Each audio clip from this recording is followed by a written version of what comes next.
Hey guys, in this video we're going to go over the electronics for the G0602 CNC conversion. Everything you see here is for the G0602 except for this component over here. This is the drive for the DC motor on my G0704. I actually use one cabinet to control both machines. That means I can't run both machines at the same time, but it also saved me a bunch of money because I didn't have to duplicate a bunch of stuff I already had. So what you're looking at is a 17-inch by 17-inch 10-gauge steel plate. And this is what was called for in my Hoffman 20 by 20 by 8 enclosure. So I had to buy this plate separately and drill all the holes. Everything you see here is bolted down. Pretty much everything's, well, it's all drilled and tapped. I didn't have a way to mount my two power supplies. So you can see I just made some straps out of some thin sheet metal, and I bent them up and bolted everything down. So I'm going to go through each of the components real fast, and then I'm going to kind of assemble everything and wire it, and then once it's wired together we'll talk about it a little bit more. Then I'll also show you the enclosure and everything installed in the enclosure. So the big thing here is the VFD. Now this is for the three-phase motor on the lathe. Now this is not the VFD I suggest you go with for a couple of reasons. First of all, the Tico that everybody uses is very well documented, so it'll be easier to program. Also, this VFD is 3 horsepower. It's made by HY or Hanyang, I think is how you say it. And it requires 220 input. The Tico drive that I recommend you use only needs a 110 input, and that simplifies quite a bit. Let's see, we've got a line filter, which is going to be wired in ahead of the VFD. I read that VFDs actually create quite a bit of line noise on the input, so you want a line filter first. We've got the 3 stepper drivers because of the mill, but only 2 of these. This is the Z, is that right? Yeah, this is the Z, X and Y. For the lathe, of course, we'll only be using X and Z. Then we've got a 5 volt, 12 volt power supply. This came out of a small computer. This is to power the what's called the power side of the breakout board, and then the 48 volt power supply for the drivers. Now I've already got the drivers wired up. These 3 gray wires coming out of the drivers, I'm gonna have to get longer ones because these were in my old installation and they're not going to reach the breakout board in the new installation. The other thing that the 5 volt, 12 volt power supply will do is it's going to power the cabinet fans, a bunch of relays, and then I have to also bring 5 volts from my controller computer to power the logic side of the breakout board, and you'll see some of that later. So I've got 2 terminal blocks over here. One of them is going to be for 220 volt, the other will be for 110 volt. So on this block we'll have 110 ground.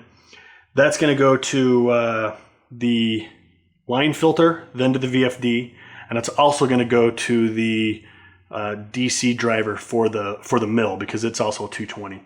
Now I'm going to be that's all going to happen through relays, so that way I can switch one or the other on whenever I want. The other one is going to be 110 ground and neutral. I'm going to need to take neutral over here to the line filter, and then the only thing it's going to power is the this power supply and this power supply. And I think that's it, right? Yeah. So 110 for the power supplies, 220 for the motor drives. The other thing, which is not in this shot, is this piece of 1/8 inch aluminum. And this has the breakout board, which is the C11. All of the outputs for the drivers are down here. Inputs for things like spindle feedback is up here. This board's great. It's got onboard relays you can use. For instance, if you wanted to switch on your coolant pump, you can do that right here on the board. This is a C3 pulse index card, and what it does is this receives the signal from the spindle, and then it brings it over here to one of the breakout board inputs. Then over here we've got an 8-channel relay module. My plan here is to power both motors with this. Now the VFD and the 3-phase motor only pull about 3.5 amps. That's what the motor's rated at. So what I'm going to try is I'm going to use one relay for each 110 leg of the hot. So we'll have a 110, 110, and then same thing on the mill, 110, 110. And then these other 4 will be used to turn on the power supplies And then I don't know what these two will be used for yet. If these end up sticking or they don't work or they burn out, then what I'll do is I'll mount a couple of contactors over here. Contactors are basically big heavy duty relays, and that's what you really should be using for a motor. But I'm going to try these, and if it burns it up, it doesn't matter. This whole 8-channel module was like $10 or less, and I actually have another one. I don't know why I bought two, but I did. So anyway, that mounts on these standoffs right here. So what I'm going to do is I'm going to bolt this together and get all my wires routed.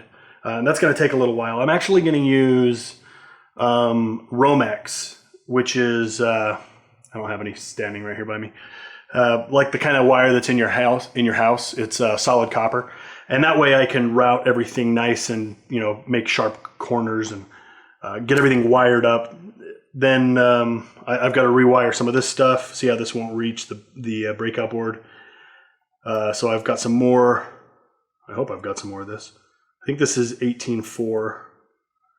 And yeah, so we'll get to that point, and then I'll bring you back and we'll talk about where all the wires are going to and from. Basically what I already just explained, but I'll show you with everything installed.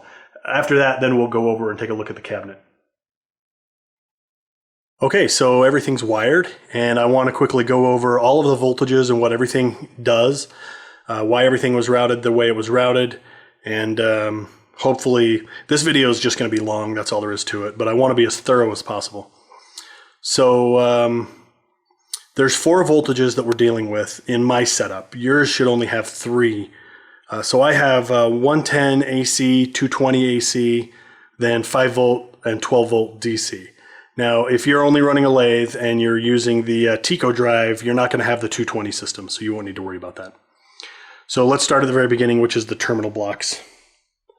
So here we have black, white, and red, and I'm not happy about red being ground. White is the neutral, black is the hot line, or 110 volt.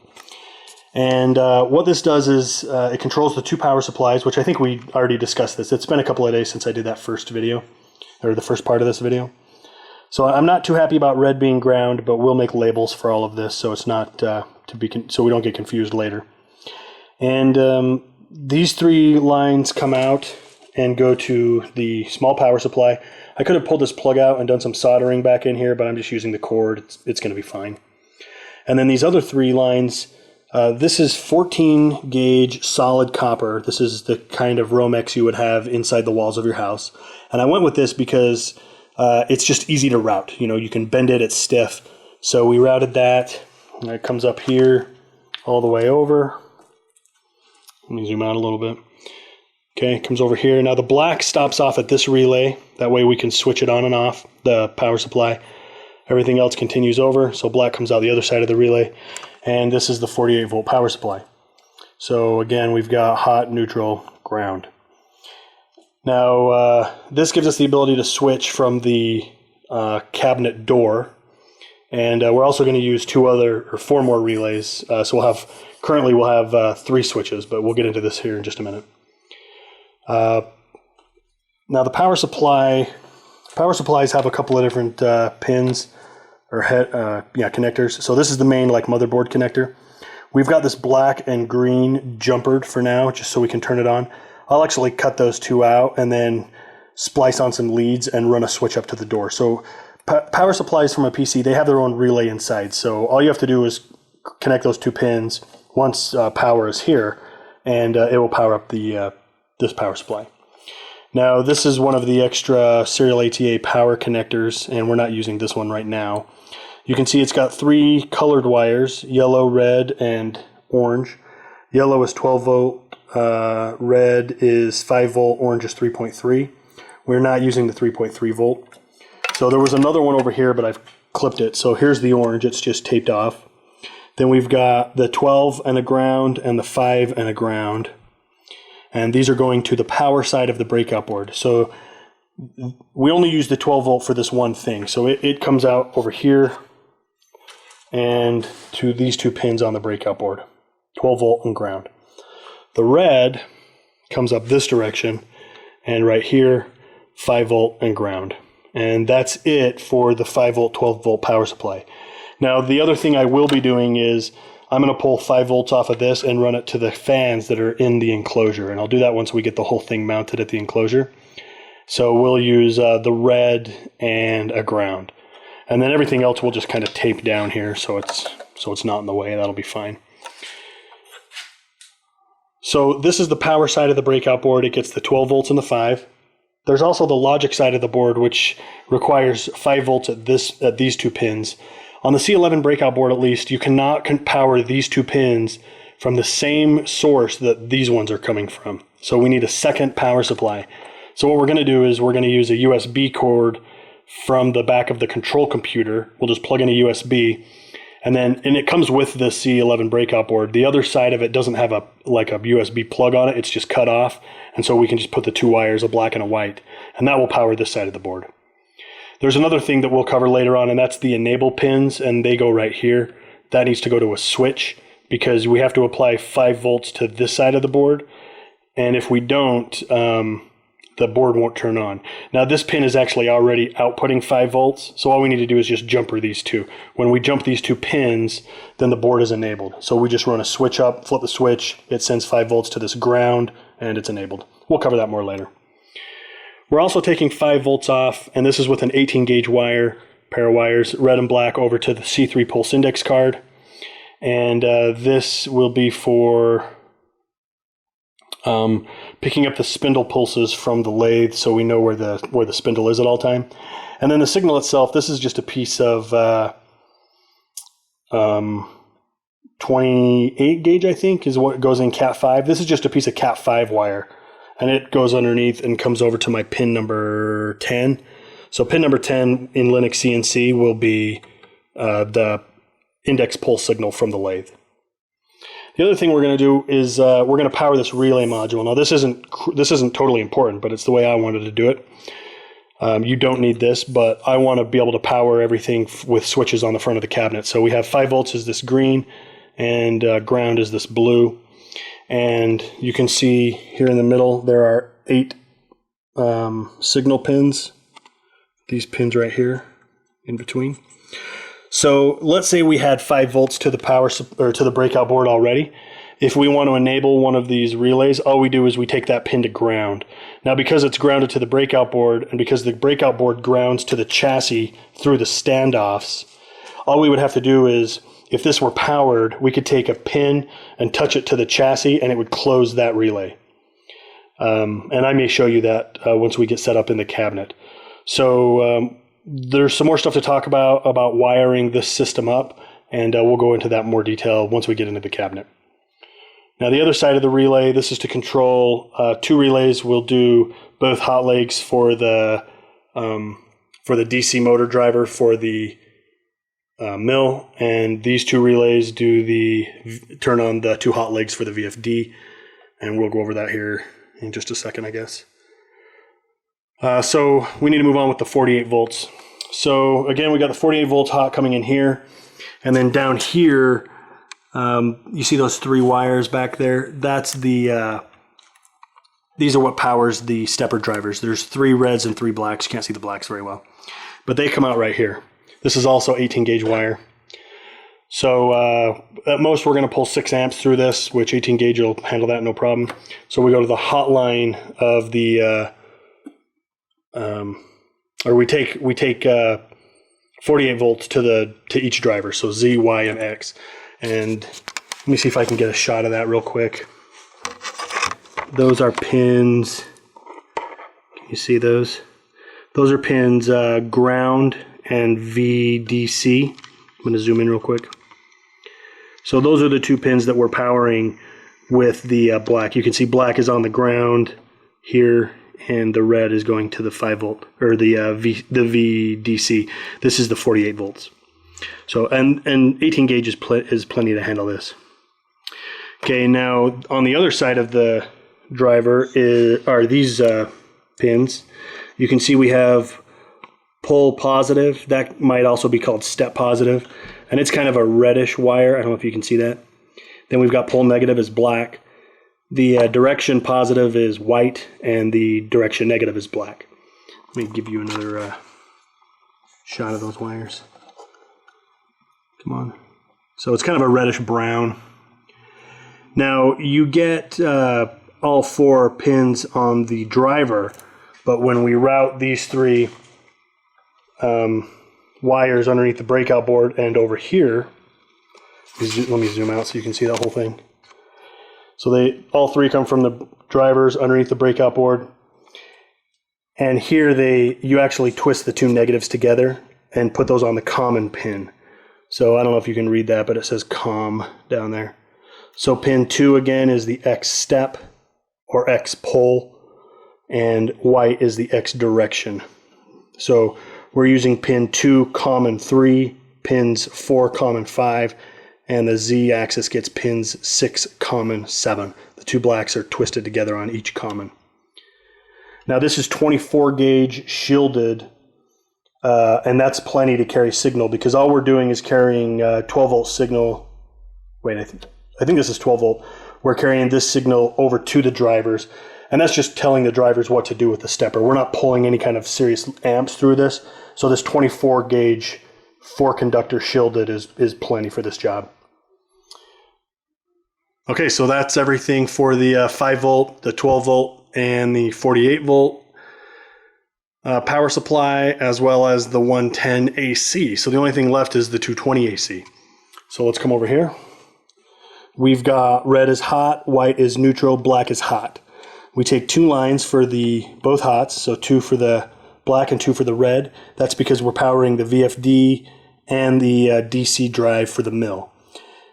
Again, if you're using the 110 VFD, the T code that I suggest in my Excel spreadsheet, these could all be over on this block. You would not need the second block. So again, we use 14 gauge solid just because we can bend it and make it real pretty. And you can see we've routed everything down there.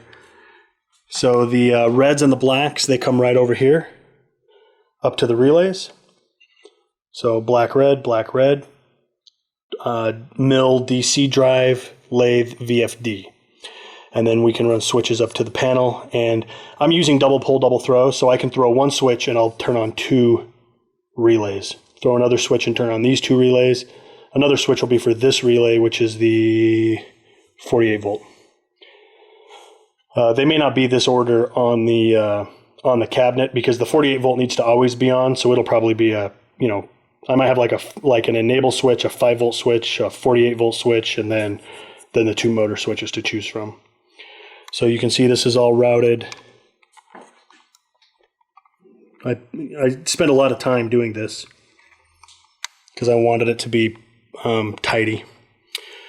And then we've also got neutrals coming off. So there are 3 neutrals. The reason for that is we've got 1 to the VFD, we've got 1 to the line filter for the VFD, that center pin, and then we've got 1 for the for the mill, DC drive. You can see here that on the mill, this drive uses spade connectors. There's 1. The other one's right here. I actually just pulled it apart on accident. It goes right here. And then these 2 wires are going to go over to this, I can't think of what it's called. This is for an ammeter. I've got an analog ammeter that's going to go on the front of the cabinet door. You'll see that in a little bit. And so 2 pins come over to this, and then these 2 pins will come off and go to the door to the ammeter itself. I have these really cool spade connectors. Ooh, if I could get that one off. Or dig a hole in my finger. So these spade connectors, it's like a piggyback connector. I don't know if you can tell. So I pulled off the little, so it was blue like this one. But they have a piggyback on them. So see this little thing coming up? So I can stick a second spade connector onto this one. So for instance, this one will plug in right there, and then I could plug another one into this spot. Or I could use another piggyback and I could plug in, I could have as many as I want. And in reality, I'll actually have 3, because they'll be, for these 2 pins, which is, let me get a better view. This spade connector here, and this one that's got this connector stuck on it. Two lines go to the DC motor itself for the mill spindle. 2 lines go to this ammeter, and then 2 more lines will go to a voltmeter that will also be on the door of the cabinet. So we'll have 3 lines coming off of both this pin and that pin. Of course, nothing's powered right now, or I wouldn't be touching any of this. These 3 pins here are for the potentiometer, and that will also go to the door. I haven't got around to doing anything with this yet. Now the other wires route this way. Here we go. We go up to the line filter, then we come out of the top of the line filter and back over. And here we are at the VFD. This particular VFD, which is the Hanyang 2.2 kilowatt, the ground goes over here, and the black and red go to pins R and S. Now, the 3-phase motor hooks up to UVW, and for those of you who don't know it, and I didn't know it until I looked this up yesterday because I was confused, 3-phase motors don't require a neutral. So you only send UV and W to the 3-phase motor. Okay, so there's my socks and my flip-flops, and that is the entire thing. So the next thing to do is to mount this in the enclosure itself. I got a little bit more work to do on the enclosure before I'm ready. And then we'll get this mounted. I'll get all the switches and everything else wired up, and we'll do the next part of this video, which has got to be like 30 minutes by now. So I guess this will only take a second for you, but for me it's going to be later tonight. All right, so I'll be right back.